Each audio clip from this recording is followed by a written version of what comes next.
Hey, this is Terry Bean, and welcome to another exciting episode of Business Growth Time. We took a little bit of a break. Did you miss us? We missed you a little bit. Not a ton, but a little bit. I miss it. I miss all this. Yeah. I missed you, though. We used to talk all the time, Janet, and I didn't get a chance to talk to you or introduce you properly and say, this is my good friend way back in the day from high school. This is Janet E. Johnson, where the E stands for Everclear. Today. Everclear. Speaking of high school, speaking of Isn't Rice that Lake. an alcohol? Oh, yeah. Yes, it is. But I get drunk with giddiness when I see you. So that's kind of what happened. Right? I like that one. Interesting. Hi, Janet. Okay. Hello, Terry. Yes, it has been a long time, but we always have so much fun when we do this. So it's good to be back. It is. Good to be back. So we've got kind of a cool topic today, right? You and I have been accountability partners on and off for the past year or so and holding each other accountable to the goals and the dreams and the things we want to do.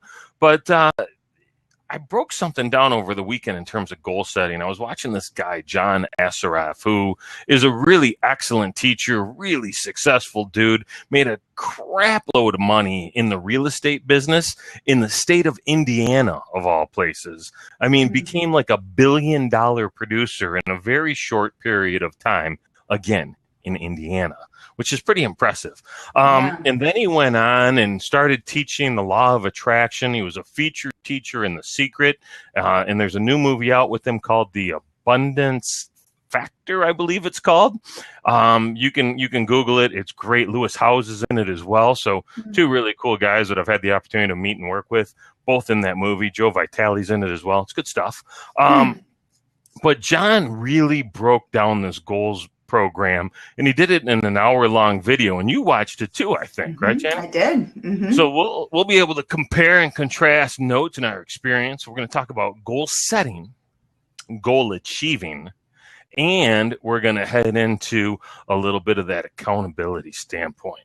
So I think it's going to be a fun ride. I'm really, really excited about it. I'm going to hit this little share the last 30 seconds button because it seems worth it.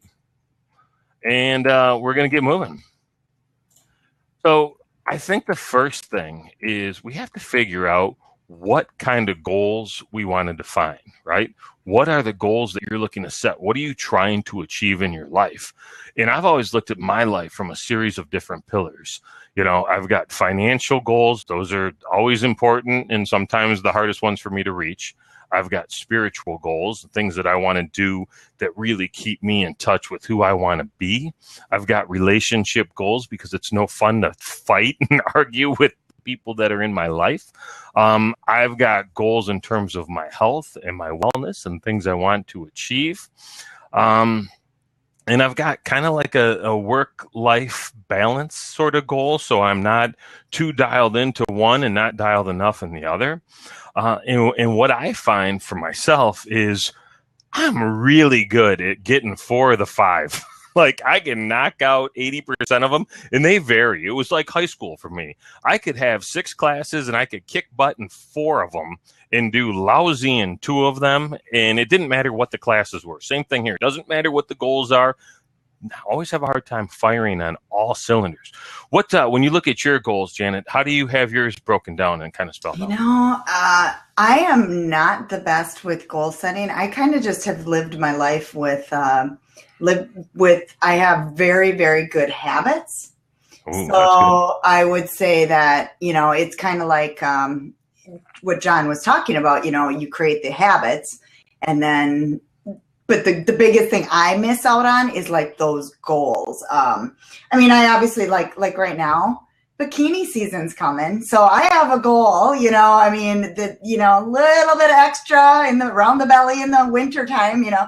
And so obviously I'm ramping up that workout and ramping up doing abdominals. So that would be one, the fitness goal. So I definitely have the different places too, and being able to, eat a little more properly too, and just, being real careful with what I eat. But, I've done it so long that it's become such a habit anyway.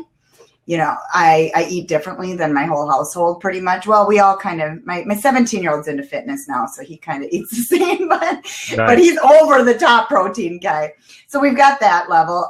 For business though, it is something that I do set goals, but I don't hold myself super accountable to those goals. And that's probably an issue that I have.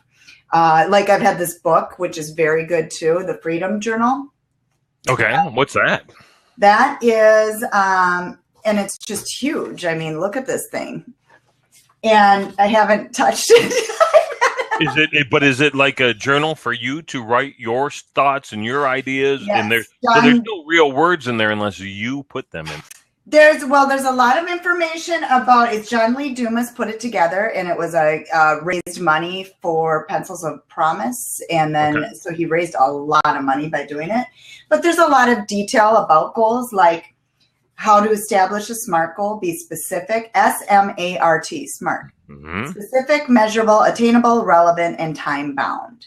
Mm-hmm. And so one of the things that I happen to do, and I'm sure a lot of people are guilty of it, it's like I have this goal out there, but I don't necessarily have it. I say, I'll get it done by this date, and I'm talking like the bigger things, if it's certain small things, those will get done. Those are tasks. Those aren't really goals. Exactly. Those aren't the major goals, but so that time bound thing, I don't hold myself accountable to at times. I'm not saying all the time, but just at times I know I'm guilty of that. You know what? The T is tough for me too, because the time is so, it's so nonlinear to me, right? We can have a conversation and it could seem like it was 3 weeks ago, and you could tell me it was 6 months ago, and I would be like, oh, okay. And the inverse is also true, right? Oh, we talked about that 6 months ago. No, we talked about it last week. No, 6 months. Okay, I'll take your word for it. Exactly. No concept of time anymore. So goals without a deadline is a dream, right? Isn't that a fairly famous thought? And I find, I think for a lot of us entrepreneurs, the biggest thing that I have had get in my way is, you focus on the money-making activities first. Mm-hmm. And then, but you have these other goals on the side. Like for me, and if I say it out loud, I'm saying it out loud, but I need to get a book out there. I have an ebook. I have this book out loud and recorded. I know. But then the client stuff and the money making is what you focus on. And then you kind of go, oh, well, the book can come later when I have more time. Exactly. Because all of a sudden there's just going to be this magical extra amount of time. I can't wait. Share it with me, please. I know others are guilty of this. I know it. We all are. It was great. When I wrote my book, I declared in front of a group of people in the end of December, right? There were 30 people at this little holiday party I was hosting. And I said, I'm going to write a book. And so on March 3rd, right, so 3 months later, I couldn't fall asleep. I got out of bed. I wrote the outline, right, banged it out. And I just said, this is what the table of contents is going to be. All I need to do is write blog posts that fill in each one of these areas, right? There was 60 of them right around. And so I did that. And I started writing the post, and I wrote the post. So from March 3rd, and on March 26th, I got the hard copy of my book. Now, granted, it was 2 years later, but I got the hard copy of my book because I had no timeline. I didn't care, right? I just knew that the book was getting done, and that was what was important. So you can make time to do it. I agree. This is 100 days. So, okay, I'm committing right now that I will put it in here at the 100 days. So there you go. Perfect. So 100 days. And I already have half of it done. So there's really no excuse. All right. Well, so you know what? Just because you are accountable and did that, I have a goal. I'm going to book 5 speaking gigs. A friend of mine, Jeff Bajork, the guy I did the blab with yesterday, in fact, said, all right, here's your next one. Last week, I had the goal to book 5 gigs at $500 plus, right? And I hit that goal. The new goal is to book 5 between now, which is April 12th. I'm dating this. We don't normally do that, but April 12th and Mother's Day, which is, basically 4 weeks from now. I have to book 5 at $1,000 or more per. So I'm up in my game a little bit. Very good goal. And that's legit, right? It's measurable, it's smart, it's attainable, right? You got it. So there was a couple other letters that spell out smart, but it's very specific. So I like it. And we're gonna do it. So the other goals to me for this show, what you want to do with your spirituality, what you want to do with your relationships, what you want to do. The finances probably matter, but those other things you can figure those out. But those are at the highest level. We have to have goals, because if you don't have a goal, you're kind of like a ship without a rudder. You're just kind of spinning around, right? We have to know where we're going. So goals are important. It is. Mm-hmm. John made a pyramid, right? And so the next thing in the pyramid, it said S, T, and P. And the S stood for strategies, and the T stood for tactics, and the P stands for process.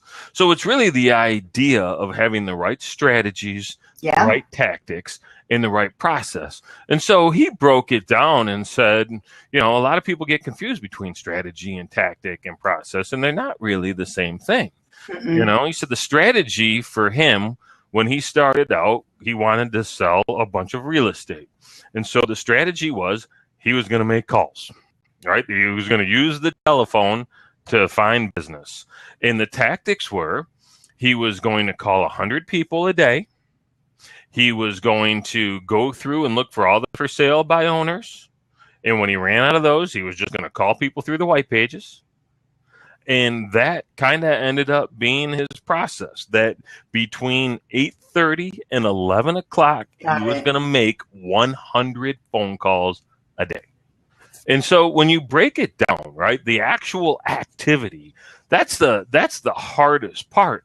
But when you do that systematically, it touches on what you said that you're really good at, and that's habits. Mm-hmm. So that's the area that you focus on, right? So I would like to talk about some of your habits and what you do and how that works. Well, it depends on, one of my habits work-wise, when you're an entrepreneur, I have been doing this for many, many years in my home. So I have a specific place. I go down in my office, and I usually don't even come out of here. It depends, because I think we need a break. Like Wendy came on our show and she said you should take a break, every hour or every half hour. Well, right. I don't do that. I'm one of those that sits for a long time.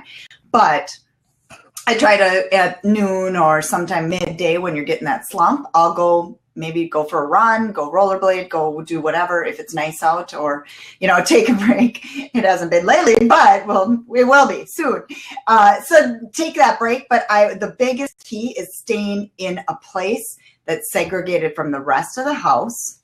And it's my work area, and I stay there, from till like 4 or 5 in the afternoon. So I have the morning time so I have that habit. And then I have the family, so I try to turn it off. I work a little in the evenings, but I typically never come down in my office, and my computer stays down here most of the time. Do you have a door? I do. Mm-hmm. I have to. The kids' video games are out there. So right. Well, but I find that if you don't have a door, sometimes it's really easy just to creep in. But when you have a door, you can shut it, and it's like a whole different place. Like the habit of just turning the knob, right, can change how you impact that, and just to open the door, right?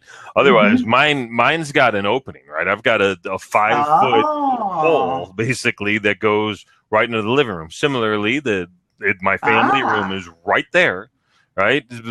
But it's rare that my wife and kid are down here hanging out. They normally, if I'm working, they're gonna be upstairs. But sometimes my wife will sit down here and watch TV, and I'll just put earphones in and get to what I'm doing. But I end up drifting in here a little too often. In my last house, I had a door, right, and it was like a whole different space. So it didn't really matter. That's interesting. So you got to make the place that you work for you. Yeah. And however you have to do it, you put on the headphones, that kind of thing. The other thing that I try not to get in the habit of is, doing household chores during the day. I don't pretty much do them during the week. I mean, the weekends are. I don't do household chores ever. Forget that. That's a pain. But I will maybe stick a load of laundry in the morning, but then finish it up later at night. But I just make sure that so many people, I've heard that they have this thing where they're like, oh, how in the world do you work at home? I end up doing the laundry, I end up cooking, I end up doing these other things. And it's like, you have to get in that habit of, this is my work time, this is my family time, this is my chore time. I was having lunch last week, right? Part of the reason we haven't done this show is I took a job, right? I had a job for 2.5 months. It really worked out well. I didn't even have to wash the mug that I use for coffee. I was there so short. I'm kidding. I don't drink coffee. So I got home and came back to work out of the house, and that was great. And I like it here, and it's very nice. I have a wonderful view and all that good stuff. I had lunch. I made soup. And I made it in the microwave, and I went and I brought it down, and I just didn't want to eat it at my desk, so I ate it in the living room, and I turned on the television just because there's a television. And so it was like I got 20 minutes. And it was interesting because I don't look at TV ever during the day unless I'm I don't either. sick. And I found out that TMZ is on 3 times per day. It's on at 3 o'clock in the afternoon, or 2, whichever it was. It's on at 7, and it's on at 11:30. And this, my friends, is the problem with America. I totally get it. You like the setup for that joke? I caught it later at 6 o'clock or whatever, 5 or 6, but I didn't know it was on during the day all the time. No, yeah, see, man, 3 I don't times watch a day, yeah. people. Come on now, come on. So isn't that crazy? That's hilarious. It is. So back to what we're talking about, habits. What Habits. John talked about specifically, and I love this. I loved it. It made so much sense to me. He talked about the idea of triggers, right? He talked about the idea of routines, and he talked about the idea of rewards. And so what I love about John is John studies neuroscience, right? He is a student of how the brain works, from motivation to the law of vibration and the law of cause and effect, to how thoughts become things, and in really taking a deep dive at the cellular and the molecular level of what happens inside your brain, how neurons fire. And in fact, his latest course is called Neuro Gym, and it's about that. I failed science, so I don't know. That's a bunch of snazzy words. Yeah, so this little thing in your head, this is what's going on. So what he talked about is the latest brain research shows that you can keep the triggers, right? The triggers are the triggers. They don't really change anyway. You can keep the reward, but if you change the routine, you'll end up changing the result. So a great example is coffee drinkers, right? How many times you hear from people that say, oh, don't talk to me. I haven't had my first cup of coffee. I'm going to be a bear until I have that first cup of coffee. That's my habit I really want to get out of, to be honest. So this is nice. This is beautiful. So the trigger for a lot of people, and I'm not saying it's for you, but the trigger for a lot of people is they wake up. It's the first thing on their mind when they get up. Normally I have to check my cell phone. What's going on here, right? Yes. I got to check my email and Facebook. Exactly. And so, okay, that world's okay. Now I have to go get my coffee set up and turned on. You're talking about me here. Some people have timers. I don't know where you fit in that world, but they go, they get their coffee, they make it, they start drinking, and then they get the reward of the coffee, right? The caffeine hitting the veins, and they feel a little juice and a little energy, and they're ready to go. The trigger is waking up. The routine is checking your little phone and going and getting coffee. The reward is feeling a little pep in your step. He said what you can do is you can change the routine. Still, you're going to wake up. Instead of going and get the coffee, take a 2-minute walk, right? Go walk toward the end of the driveway where you are, because you live out in the middle of nowhere. Some of us would be like, okay, I can walk around the block in 2 minutes, whatever the case may be. And you'll get the same pep in your step, right? So you can change the routine. And that's what we need to focus on, because we all have habits, and our habits are unconscious a lot of times, right? We don't even recognize that we're doing them because we are in rote, and this is how we do our day every single day. And so when you can change some of it, right? And you'll notice it on the weekend. You don't have to get up as early because your kids aren't going to school. So instead of having that coffee at 6:40, you probably habit though. At 7:30. You wake up at the exact same time. Yeah. If it's a Saturday or Sunday, it's just because of habit. Waking up and getting out of bed are two different things in my house. I don't know if that's no, I'm pretty much same thing. I may lay in the bed a little longer and sit and go, oh, okay, I'll go through my Facebook. And see that's the one thing that I've learned a lot about and heard about, just taking some time, some quiet time, like take the book, look at your goals for the day, breathe it in a little bit, and don't just jump and go to work right away. Maybe hold off on looking at the emails for a little bit. I think that would be a great habit that I know I am working on towards it. Just, the breaking that habit. Cause it's like all of a sudden there's been a couple times where I forget to look at my phone in the morning, and I go make my coffee, and then I go, where's my phone? Oh my gosh, I haven't even checked my emails or my Facebook yet. It's like, so it's a weird habit, but I think you could relax a lot more and breathe a lot more if you just took in. Some people do their reading in the morning. I need to get to my productivity pretty quickly, but that's just what works for me. But some people like to do that in the morning. So you also have to look at what works for you and what is making you productive. I think, it's different for everybody. 100%, totally different for everybody. But the same thought is the idea that what's productive, right? We can define that differently, especially when you have your goals set out. Your productivity means, am I achieving these goals? So now, instead of I'm going to get up, I'm going to look at my phone, I'm going to go make coffee, now it could be I'm going to get up, I'm going to put my sneakers on, I'm going to go for a run, and I'm going to come back and then check my phone and have my coffee. Because honest to God, as much as I really want to wake up, check my phone, and see something that's really, really meaningful and important that helps me reach any of my goals, man, what is it? Once every 3 months that happens? I go to bed late, right? I go to bed. A new lead, right? In the inbox right away in the morning. Probably doesn't typically. Yeah. You know what? I got a text this morning. I don't know, about an hour ago, and it was from a number I didn't recognize. It said, "What's your email address?" I sent my email and said, "Who's this?" And she's like, "It's Bonnie, silly." And I'm like, "Okay, great. I only know like 4 Bonnies, but great. I'm going to assume it's the one I think it is." And she's like, "We wanted to have you come back in and do another LinkedIn training. So our sales manager is going to reach out to you." This is the kind of stuff that you want to reach anonymously in your little world.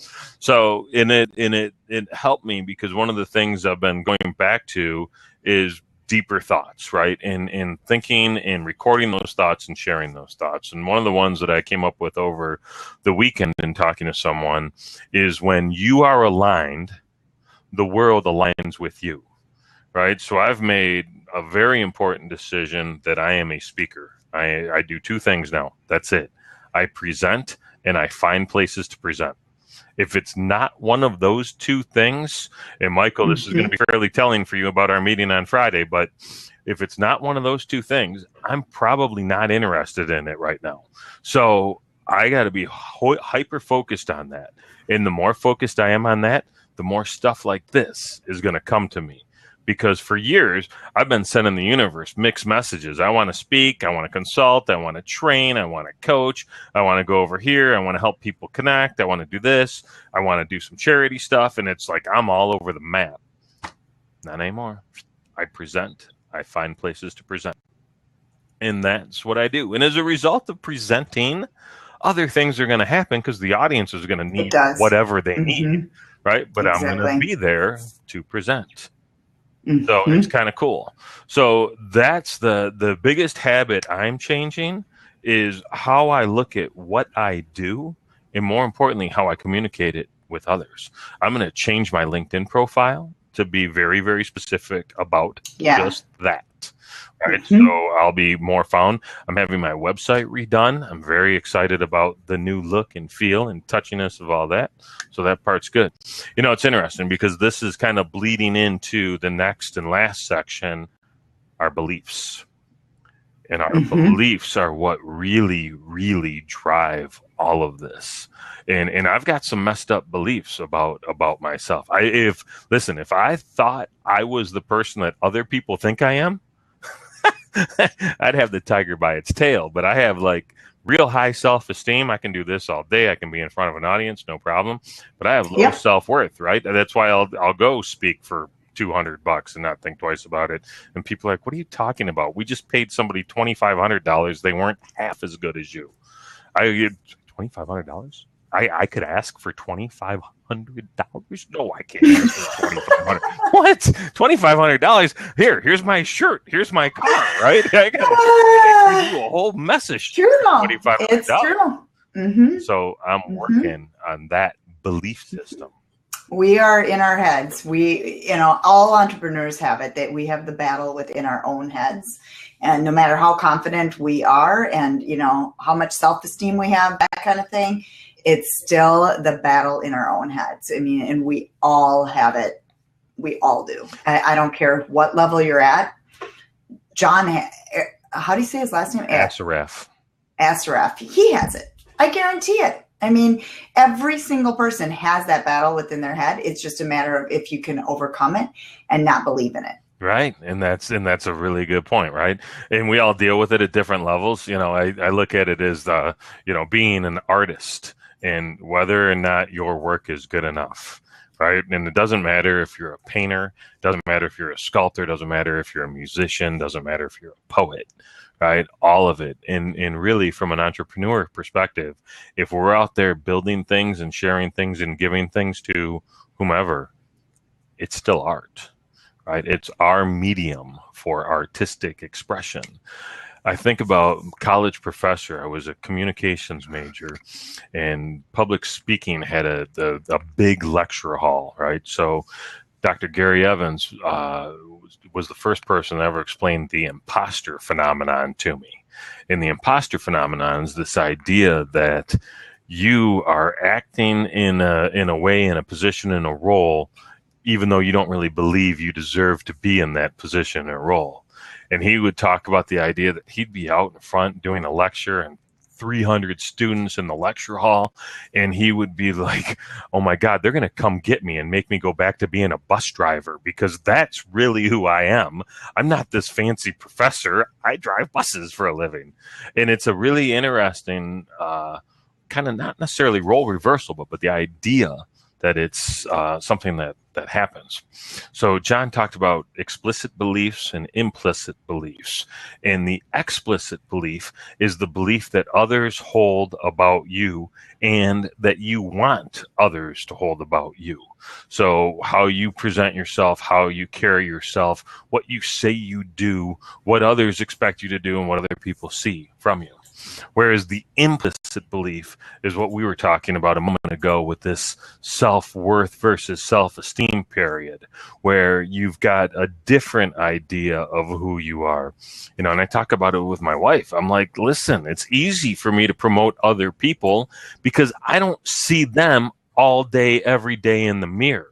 I know what kind of BS lives in here. I don't know what everybody else's head trash is. I know they have it, but I don't have to go miles deep into it. And so that becomes a little bit of a sticking point. So implicit is how you feel about yourself. So improving that is what allows you to really nail what's going on. Oh, hey, good idea. Janet just shared the link to John's video that we were talking about and kind of reciting about. So implicit and explicit beliefs, right? My belief, Janet, is you are a rock star Facebook advertiser and social media queen, right? And do a hell of a great job, especially for your jewelry clients and other organizations that are looking for help, really in campaigns and contests and really rocking it out using Facebook. You do some work in Twitter, you do some stuff on Instagram, you do some stuff in Pinterest. And Pinterest is my favorite. Pinterest. Mm-hmm. I got to Pinterest, and you play around with LinkedIn, but Pinterest is your favorite over Facebook? No, Facebook advertising, nothing beats that. But for driving traffic, Pinterest, people just don't they don't get what they're missing because it is the top traffic driver. So if you're wondering, Michael does a lot of Facebook work too. So he's like, blah, blah, blah, blah, blah, blah, blah, blah. He almost broke a finger over there. That's great. So that's really, really cool. What was so? What kind of takeaways did you have? What did, I feel like I kind of talked a lot from the video from John, or just in general. In general, it is. We've discussed this, and one of the reasons we decided to even do this show was because we hold each other accountable to an extent. We should probably be harder on each other. But like my website, I think I had written that down for you in November. Mm-hmm. I just got it done. But it's done, right? And it actually did get done in November, other than photos. And the photos had to be done later because the hair had to be right and the time to do it and all that kind of stuff. And you know me and my hair, so you know me and mine, right?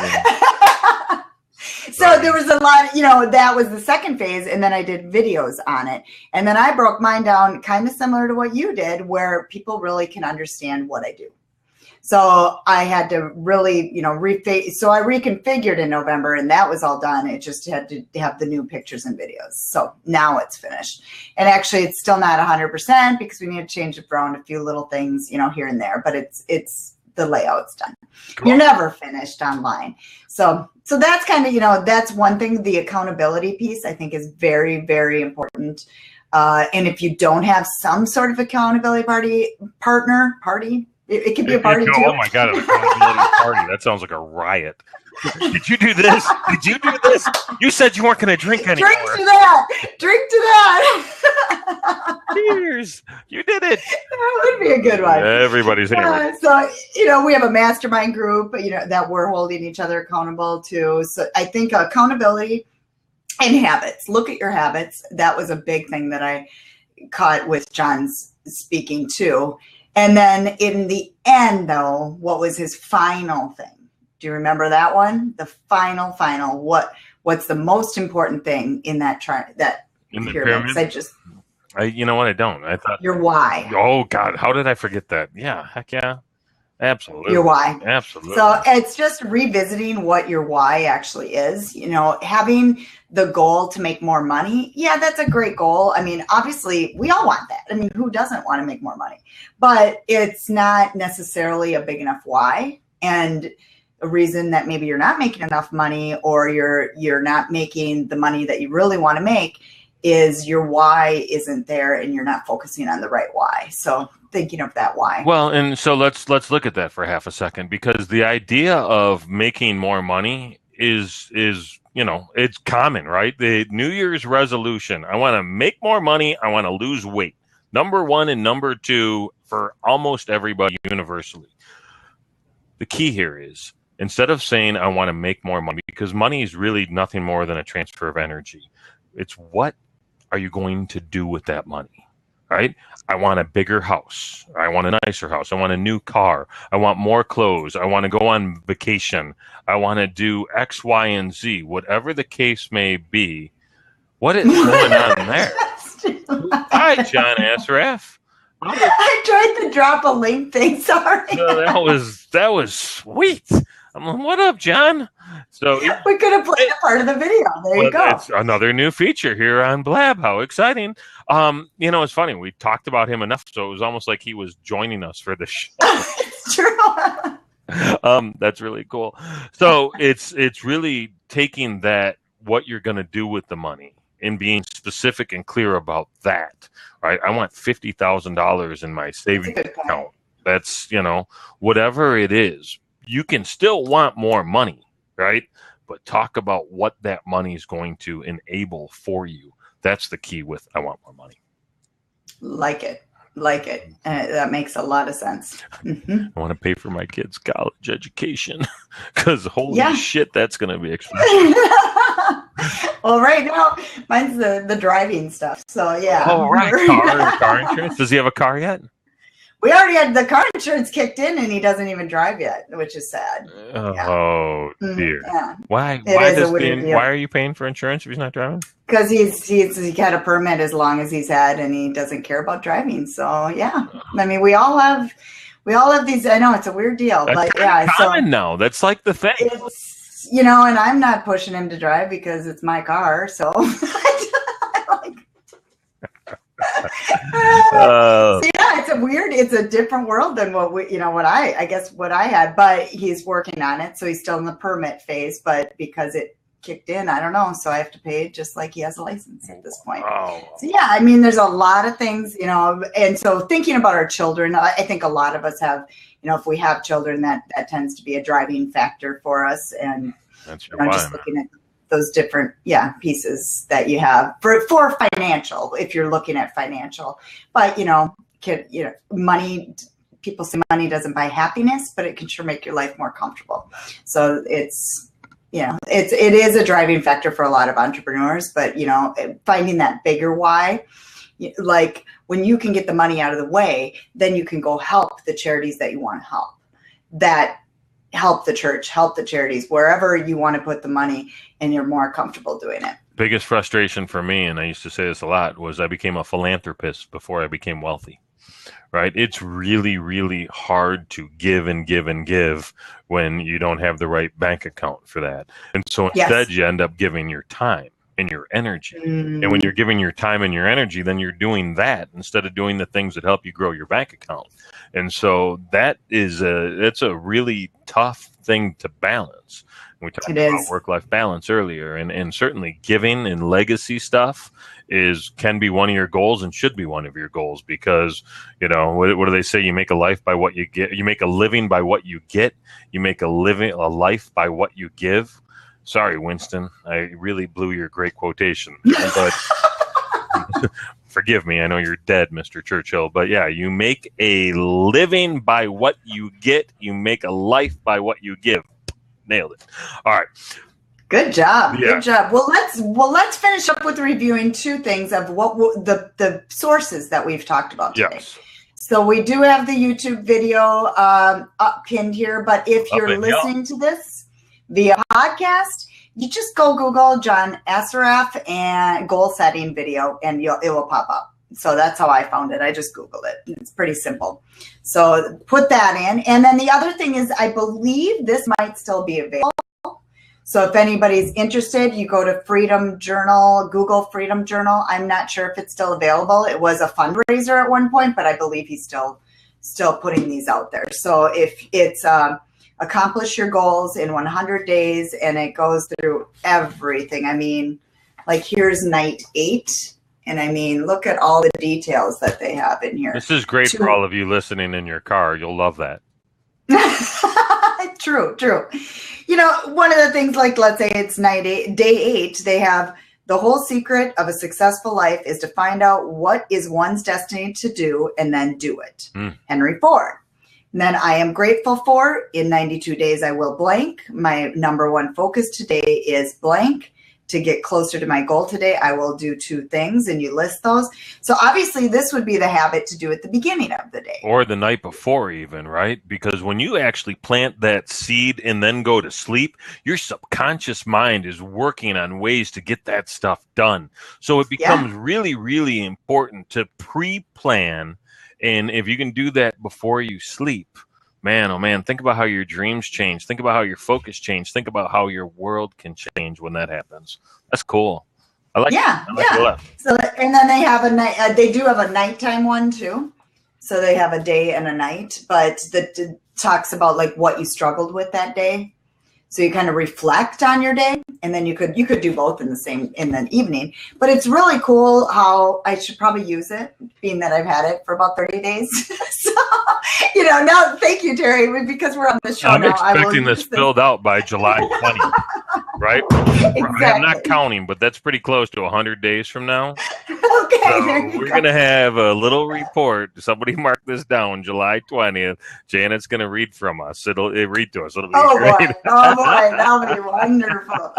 Wonderful. That'll So be it great. is a cool, they do have I believe he has an ebook PDF that you can even just print off too. The Freedom Journal. Look, Freedom Journal. It is John Lee Dumas. He actually has Entrepreneur on Fire podcast. So that's cool. John Lee Dumas. Love it. That's a great thing. So to recap, we hit on goals, right? Set them at the highest level, because if you don't know where you're going, don't be surprised when you don't get there, right? You got to set a pinpoint on where you're going. The way to reach those goals is having the right strategies, tactics, and process, right? So understand what that strategy is. What are you going to do? The tactics are how are you going to do it? In the process is something that's going to be repeatable. So you know you're going to do it tomorrow, the next day, next week, next month. Your habits are really what kind of drive that process. Your beliefs and understanding how you feel about you implicitly and how you want others to feel about you explicitly, right? Becomes something that really drives that. And at the bottom of that pyramid is your why. What's your why? Know what you're going after and get it done. I thought this was fun. I really liked it. So good stuff. Very good. Good stuff. Good. Well, awesome. Well, why don't you go ahead and just pause the recording? All right. And thank you. You can find us on Business Growth Time at Facebook. Mm-hmm. Right? Business Growth Time, Facebook. Yep. And we have a website. We have a website. BusinessGrowthTime.com says everything. And Janet's hair looks great on the website. I want to tell you, it looks great. So thank you for paying attention. We'll see you real soon.